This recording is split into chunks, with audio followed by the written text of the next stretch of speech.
De empleado humillado a defensor de trabajadores. Carlos tenía 33 años. Trabajaba en una empresa de logística en Apodaca, Nuevo León. Tenía 5 años ahí. No ganaba mal. Tenía IMSS, aguinaldo y hasta fondo de ahorro. No era su sueño, pero al menos se sentía seguro. Hasta que todo cambió por una decisión que tomó en segundos. Carlos era un empleado responsable, puntual y comprometido. Llevaba 5 años trabajando como analista administrativo en una empresa de logística. A pesar de los recortes y la presión, él siempre entregaba resultados, incluso quedándose horas extras sin cobrarlas. Un viernes por la mañana, la oficina se llenó de un rumor extraño. Van a recortar más gente. Pero Carlos no se preocupó, hasta que llegó el correo. El nuevo gerente de operaciones, Víctor, un joven recién ingresado por recomendación del dueño, había llegado con una actitud prepotente desde su primer día. Víctor no conocía los procesos ni a la gente, pero sí tenía una misión: reducir costos, como fuera. Esa mañana, Carlos fue llamado a Recursos Humanos, junto con Diana, su compañera de área y amiga cercana. A los dos los sentaron por separado. Primero entró Diana. Tardó 15 minutos. Salió con los ojos llorosos y la voz temblorosa. «¿Qué pasó?», preguntó Carlos al verla. «Nos van a correr, Carlos. A los dos, y sin liquidación. Dicen que encontraron inconsistencias en los reportes de los últimos meses». Carlos no lo podía creer. Su trabajo era impecable. Había reportes, correos, respaldos, pero nadie quiso escucharlo. En la reunión con Víctor, este fue tajante. «Carlos, lo siento. La decisión ya está tomada. No hay vuelta atrás. Esto no es personal. Es por el bien de la empresa». Carlos, entre confundido y en shock, intentó defenderse. «¿Qué inconsistencias? Muéstreme los reportes. ¿Quién los revisó?». Víctor solo bajó la mirada y dijo: «No tengo por qué justificarlo. Firma tu renuncia o esto se va por la vía legal y será peor para ti». Carlos se negó.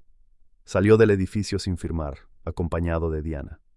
Ambos sabían que había sido una jugada sucia para evitar pagar liquidaciones. Lo peor fue el silencio. Ningún compañero los defendió. Nadie se atrevió a hablar. Solo un becario, Leo, les escribió por WhatsApp en la noche: «Carlos, sé que esto no fue justo. Escuché que Víctor quería correr gente que tenía sueldos altos para contratar más baratos. Estoy contigo». Esa noche Carlos no durmió.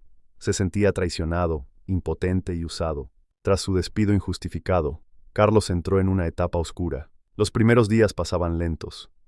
Se levantaba tarde, sin ganas de desayunar. Pasaba horas viendo el techo o navegando sin rumbo por redes sociales. Diana intentaba animarlo, pero también cargaba con su propio dolor. Carlos sentía que lo habían tirado como si fuera basura. Lo que más le dolía no era solo perder el trabajo, sino la forma en la que fue tratado, como si fuera culpable de algo que no hizo. El silencio de sus excompañeros le pesaba más que el despido mismo. Una tarde su hermana mayor, Marta, fue a visitarlo. «Carlos, no puedes seguir así. No merecías lo que pasó, pero tampoco puedes rendirte». Carlos respondió con voz apagada: «¿Y qué hago, Marta? ¿Quién me va a contratar ahora? Si digo que me despidieron, ¿quién va a confiar en mí?». Marta, contadora pública y siempre directa, le dijo: «Entonces investiga, aprende, defiéndete. ¿Ya te metiste al portal del SAT? ¿Ya pediste asesoría? Hay cosas que puedes hacer». Esa noche, Carlos encendió su vieja laptop. Buscó videos sobre despidos injustificados, liquidaciones y derechos laborales. Descubrió términos como finiquito, reinstalación, demanda por despido, y cómo muchas empresas usan el miedo y el desconocimiento para abusar de los trabajadores. Sintió rabia, pero también una chispa. Recordó el mensaje de Leo, el becario. Él sabía la verdad, y quizás más personas también habían sido víctimas de lo mismo. Al día siguiente, Carlos fue a la Procuraduría de la Defensa del Trabajo y pidió orientación. Por primera vez en semanas, sintió que alguien lo escuchaba. Le explicaron que podía demandar, que tenía derecho a una indemnización y que había antecedentes de otros despidos similares en esa empresa. Comenzó un proceso legal, lento, pero firme. En paralelo, empezó a documentar su experiencia en un cuaderno.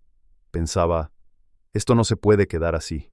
Alguien tiene que saber lo que nos hacen». Sin saberlo, Carlos había dado el primer paso para transformar su dolor en propósito. Meses después de iniciar su proceso legal, Carlos obtuvo un fallo a su favor. La empresa fue obligada a pagarle una indemnización justa, aunque nunca recibió una disculpa. Aún así, esa victoria significó más que dinero. Fue un acto de dignidad recuperada. Pero lo más importante no fue el juicio, sino todo lo que aprendió en el camino. Carlos se volvió un autodidacta incansable.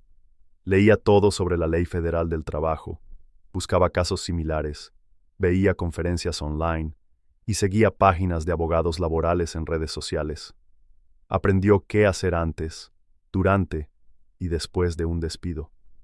Sabía ahora que muchos trabajadores como él vivían con miedo, sin saber que tenían derechos. Empezó a escribir hilos en X, Twitter, contando su historia.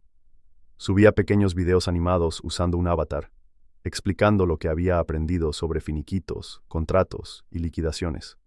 No mostraba su rostro, pero su voz era clara y directa. Un día una asociación civil enfocada en apoyar a trabajadores jóvenes vio uno de sus videos. Le escribieron: «Carlos, ¿te interesaría participar como ponente en uno de nuestros eventos? Nos encantaría que compartieras tu experiencia». Carlos se sorprendió, dudó. ¿Él? ¿Hablar en público? Pero Raquel lo animó. «Amor, tú saliste de algo muy duro. Tienes algo que vale más que muchos títulos. Viviste la injusticia y la enfrentaste. Eso inspira». Aceptó. La charla fue en una universidad local, frente a decenas de estudiantes y trabajadores jóvenes. Contó su historia sin drama, pero con firmeza. Al final, varios se acercaron a agradecerle. Uno le dijo: «Gracias por compartir esto. Pensé que era el único que lo vivía. Me diste valor para hablar».